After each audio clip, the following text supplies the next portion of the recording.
virus and we need to flatten the curve. In Laughter Republic, we have no COVID. There was a guy who came from England and we shot him at the airport.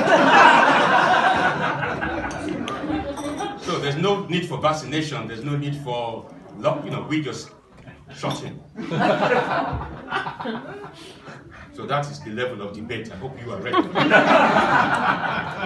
Can I ask you, Mr. President, did you use track and trace at the airport? There's no need for you tested? We only track and trace racists in our country. That's all. No need for track and trace. Your country is too weak. 21st of June is when your Prime Minister Boris Johnson, they call him Bojo. He has stolen my name, Obonjo. And 21st of June is when you have your lockdown restrictions. But look at you.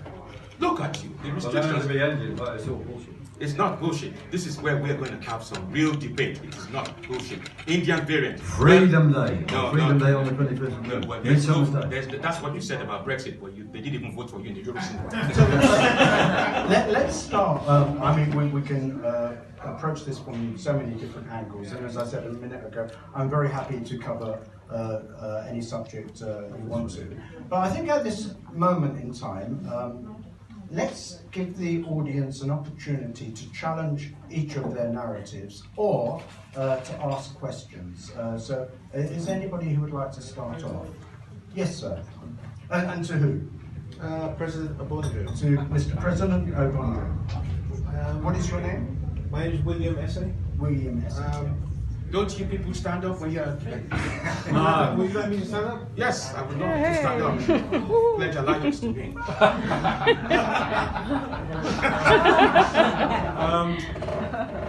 So, so your position is lockdowns are good, are they? My position is that you need law and order. You need rule. You need decrees. You need to be able to instruct. And that law takes the form of lockdown. And that law takes the form of lockdown. If that's what it needs, that is what needs to happen. What evidence have you that it's good for society? What evidence do I not have? I mean, this is not even up for debate. If I was running this country, you wouldn't even be here talking to me. I know that, but I'm trying to explain to you. What I'm trying to ask is that in this COVID situation, so-called, what? Why do you call it so-called? Do you know how many people have died? You know what is really interesting about this whole COVID thing? I thought that was my question. Yes, I know. I am. Please go ahead. So, what benefits have we had from lockdowns, and where is your evidence coming from? Because what I've seen is destruction of businesses, destruction of lives, suicide increases, everything bad. But the idea of locking someone away and stopping them from having herd immunity, making sure that herd immunity is a lot further away than it would be otherwise, is a bad thing. I don't know, maybe I'm just alone on that. No, you're not. No. So can you tell me what the benefit is in favour of, against that? But you see, this is what I don't seem to understand. You call it lockdown as if it has been a proper lockdown. At least you were still able to go out and buy Viagra and all that stuff. No, on a serious note, you call this lockdown.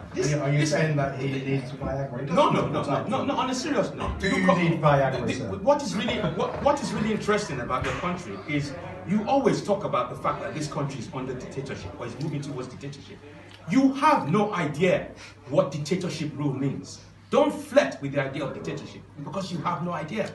Lockdown is proper lockdown. They trace you before you get out of your house. At least you have the opportunity. Listen, at least you have the opportunity to go out and buy food. You had opportunity to go and buy your medicines. You had opportunity. And look, and all this stuff about where is the science? The science is there. Don't you believe in science? Where is the science for lockdown efficacy? But it was based on the fact that people were dying. It's as simple as that. That's not science. That's just an assertion. People die all the time. Well, to be fair, to be fair, I mean, a lot of microbiologists are saying what the president is just advocating. It's not one side. I mean, a lot of people here, I think, have a very similar perspective on it as Piers, but you've got to remember that millions upon millions of people in this country alone have had the vaccine. You could say some have been coerced into it, but you know, at the end of the day, they had the opportunity to withdraw, as I have. Yeah, and they give you choice. They give you choice whether you want the vaccine or not, and then you've got several choices. Modern vaccine or whatever it is called, Astra. They're giving you choice. Well, it's a choice. They're basically saying to you that, okay, fine, you can have the vaccine, or you can not have the vaccine. Look, democracy, like I said, is a virus. It's a weak form of government. A weak form of government. And that is why you have no rule, and that's why you start your events late. What do you say, Piers? Do you want to come back? Well, of course, there's no more danger from this thing, whatever it is, than from a normal flu. Yeah, but, so there's no justification whatsoever for any lockdown, any COVID rules, any coercion. And the vaccine is just an